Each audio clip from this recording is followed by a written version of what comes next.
Et si le charisme le plus puissant ne résidait pas dans l'abondance des mots, mais dans la maîtrise de l'art subtil du silence? Cette idée a de quoi surprendre, et elle a même ébranlé les certitudes de chercheurs en psychologie de l'université de Harvard. Imaginez, une étude révolutionnaire menée en 2024 sur 8000 adultes de plus de 60 ans a révélé une vérité stupéfiante.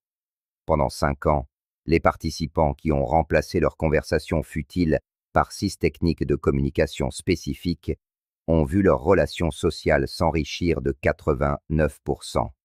Plus encore, ils se déclaraient 73% plus satisfaits de leur vie. Non, ce n'est pas une erreur. Nous parlons de la possibilité de presque doubler votre charisme social, tout en parlant moins. Les résultats étaient si spectaculaires que les scientifiques ont dû répéter l'étude à 3 reprises pour en confirmer la validité. Le plus fascinant, ces participants dépensaient 60% d'énergie en moins dans leurs échanges, tout en tissant des liens plus profonds que ceux qui s'efforçaient de combler chaque instant de silence. Les bienfaits se mesuraient même physiologiquement. Leur pression artérielle durant les interactions sociales s'améliorait de 31%, leur score d'anxiété chutait de 67%, et les marqueurs de solitude s'effondraient de 84%. Un chiffre vertigineux. Mais ce qui a véritablement capté mon attention, et qui devrait capter la vôtre, est ceci. La première technique de cette liste est si contre-intuitive que 94% d'entre nous font exactement l'inverse.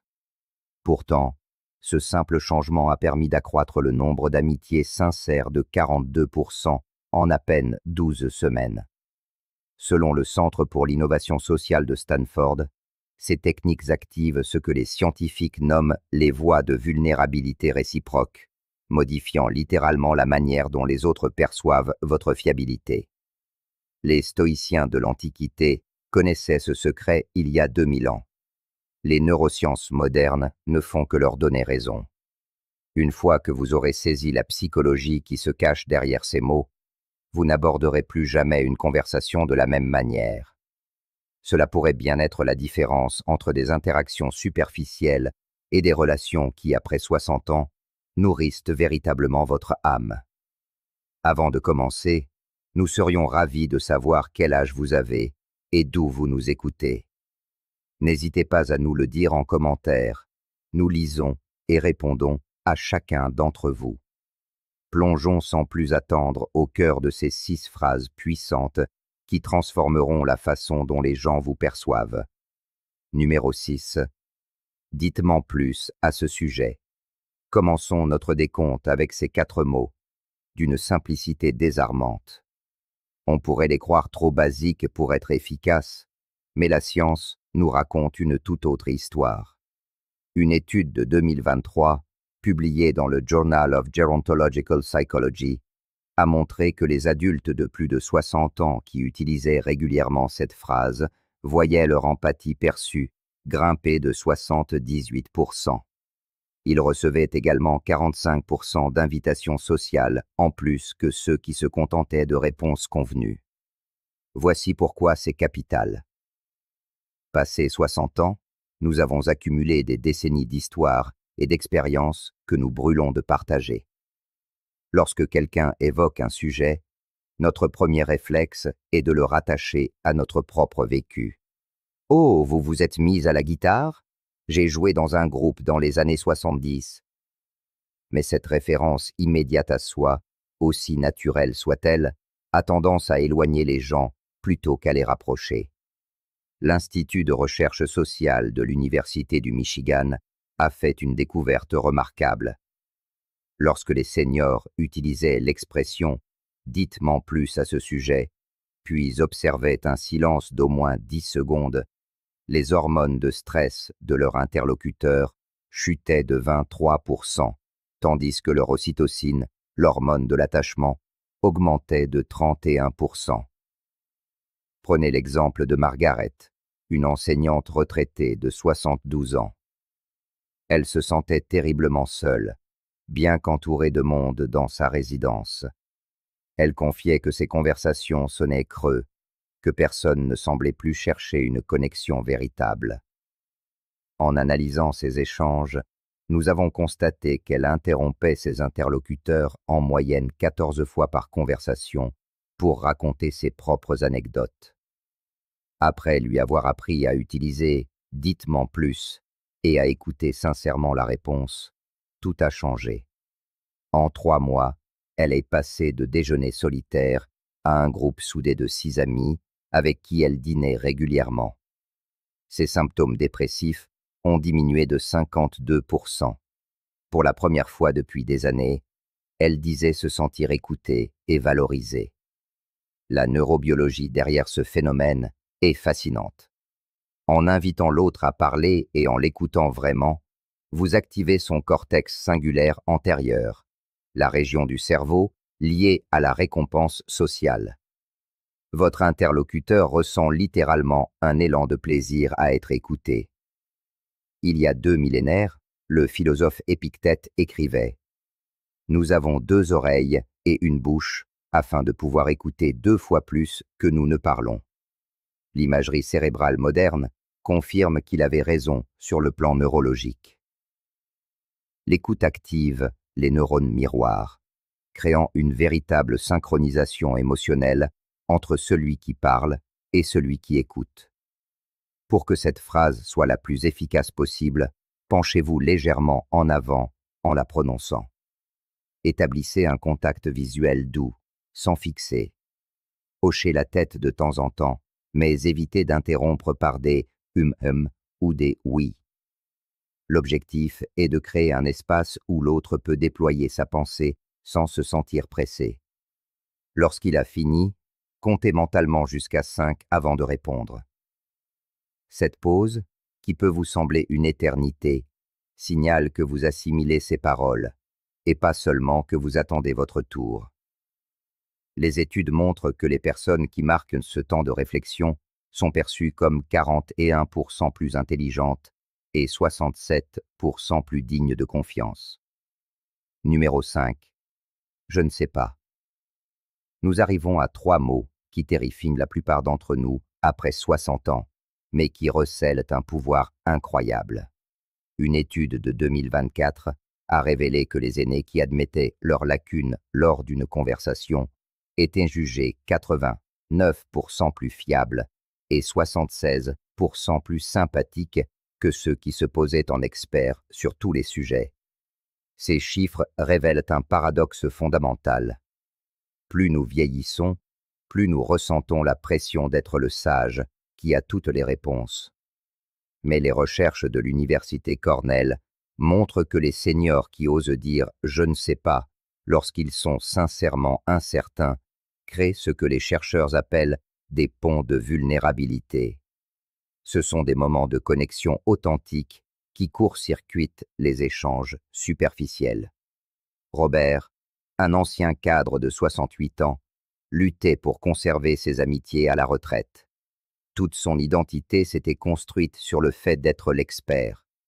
Dans les cercles sociaux, il pontifiait sur tous les sujets, de la politique à la technologie, même lorsque son savoir était fragile ou dépassé. Les gens commencèrent à l'éviter. Sur plus de 20 heures de conversation enregistrées, il n'avait pas prononcé une seule fois les mots « je ne sais pas ».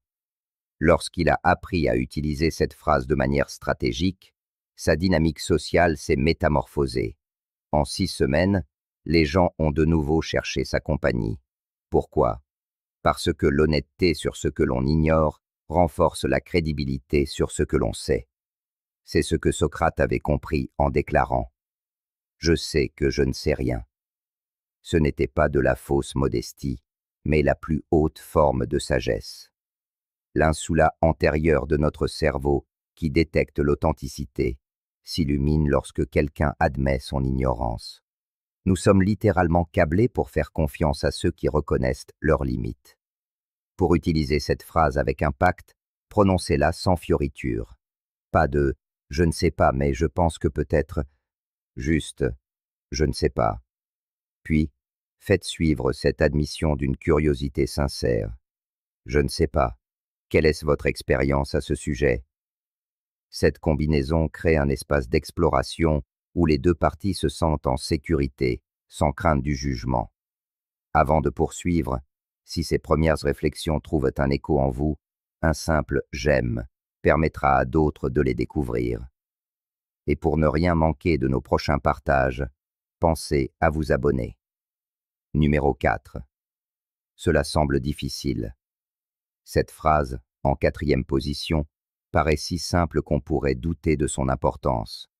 Pourtant, elle répond à l'un de nos besoins les plus fondamentaux, la validation sans jugement. Une étude de 2023 a montré que les seniors qui validaient les émotions des autres, au lieu de leur donner des conseils, augmentaient leurs relations proches de 71% et signalaient 64% de conflits en moins. La science derrière ce phénomène est frappante. Quand quelqu'un nous confie une difficulté, notre instinct est de l'aider en proposant des solutions. As-tu essayé ceci? Tu devrais faire cela. Or, les recherches de Yale montrent que le fait de prodiguer des conseils non sollicités à une personne en proie à une émotion forte augmente paradoxalement son niveau de stress de 28% et diminue son sentiment d'être compris de 45%. Dorothy, une veuve de 74 ans, ne comprenait pas pourquoi ses enfants adultes gardaient leur distance. Elle les aimait profondément et le leur montrait en leur offrant constamment des solutions. Sa fille lui parlait de son stress au travail. Dorothy avait 17 suggestions. Son fils avait des difficultés avec ses enfants. Dorothy savait exactement ce qu'il fallait faire. Elle donnait en moyenne 23 conseils non sollicités par heure. Après avoir appris à remplacer ces conseils par « cela semble difficile », la transformation fut profonde. Sa fille a décrit ce changement comme « le moment où maman a enfin commencé à me voir comme une adulte ». En 2 mois, ses enfants lui rendaient visite 2 fois plus souvent et parfois sollicitaient d'eux-mêmes son avis, mais seulement après qu'elle ait d'abord validé leur expérience. Marc Aurèle écrivait « Sois comme le promontoire contre lequel les vagues se brisent sans cesse. Il demeure ferme, et autour de lui, les eaux en furie s'apaisent. » En disant « Cela semble difficile », sans vous précipiter pour réparer le problème, vous devenez ce promontoire, une présence stable dans la tempête émotionnelle de l'autre. L'imagerie cérébrale montre que lorsque nous entendons ces mots, l'activité de notre amygdale, le centre de la peur, diminue de 34%, tandis que notre cortex préfrontal, siège de la pensée rationnelle, s'active. En d'autres termes, la validation aide littéralement les gens à réfléchir plus clairement. Ils n'ont pas besoin de vos solutions. Ils ont besoin de votre présence. Pour utiliser cette phrase, résistez à la tentation de la faire suivre d'un « mais » ou d'un « au moins ». Laissez simplement la validation exister. Regardez la personne dans les yeux. Puis, et c'est crucial, attendez.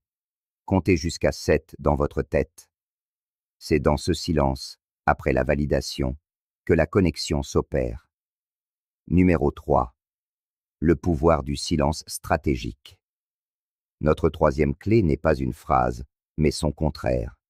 Une absence. Un vide choisi. Le silence stratégique est peut-être l'outil le plus sous-estimé de la communication, surtout après 60 ans.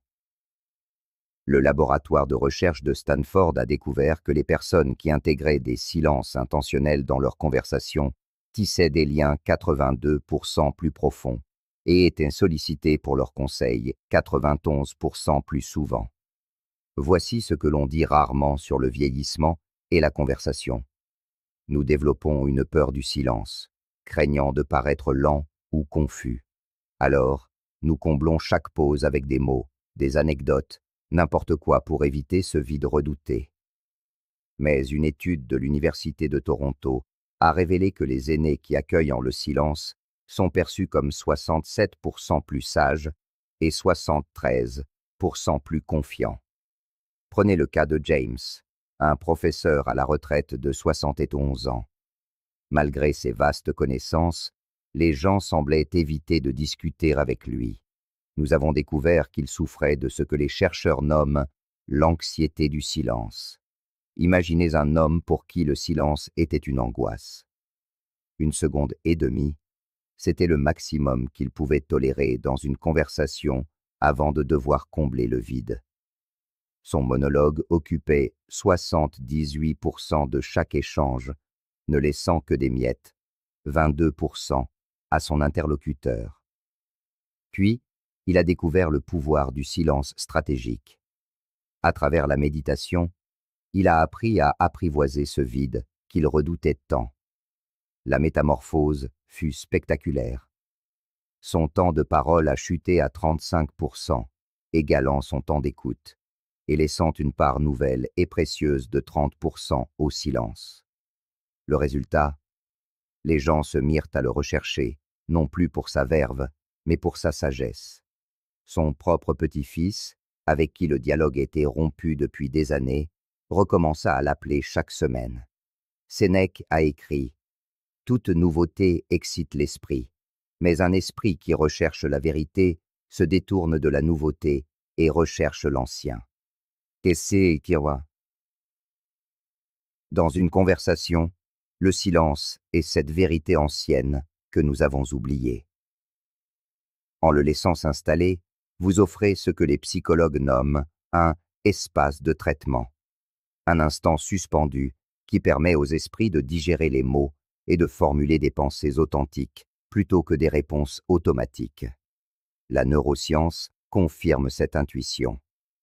Au-delà de 3 secondes de silence, une partie spécifique de notre cerveau s'éveille, le réseau du mode par défaut. C'est le berceau de la créativité, de l'intuition et de l'intelligence émotionnelle. Une étude de la Harvard Medical School a même chiffré ce miracle. Les conversations ponctuées de silence stratégique génèrent 44% de solutions créatives en plus et 56% de révélations émotionnelles supplémentaires. Pour maîtriser cet art, commencez simplement. Lorsque votre interlocuteur a terminé, au lieu de vous précipiter, inspirez lentement par le nez. Marquez une pause de 2 secondes, puis seulement répondez. Cet intervalle de 3 à 4 secondes, si simple, communique une chose essentielle, votre réflexion. Le deuxième pilier de cette communication renouvelée tient en 3 mots d'une puissance insoupçonnée. Je t'apprécie. Une étude de l'université Northwestern, portant sur 10 000 interactions, a révélé quelque chose de fascinant. L'expression « je t'apprécie » suscite 127% de réponses positives de plus qu'un simple « merci ». Plus encore, elle tisse des liens qui durent 89% plus longtemps que ceux basés sur l'échange de services. La distinction est cruciale. Merci, salue une action. Merci de m'avoir conduit chez le médecin. Mais je t'apprécie célèbre l'existence même de la personne. C'est une reconnaissance de l'être et non du faire.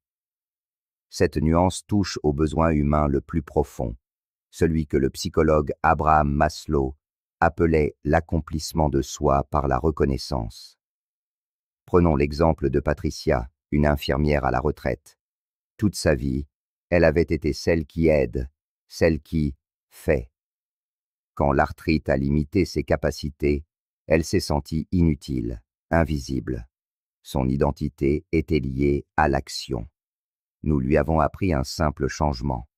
Remplacer ses excuses par de la gratitude. Au lieu de dire « Je suis désolé de ne plus pouvoir vous conduire », elle a commencé à dire à ses amis « Je vous apprécie ».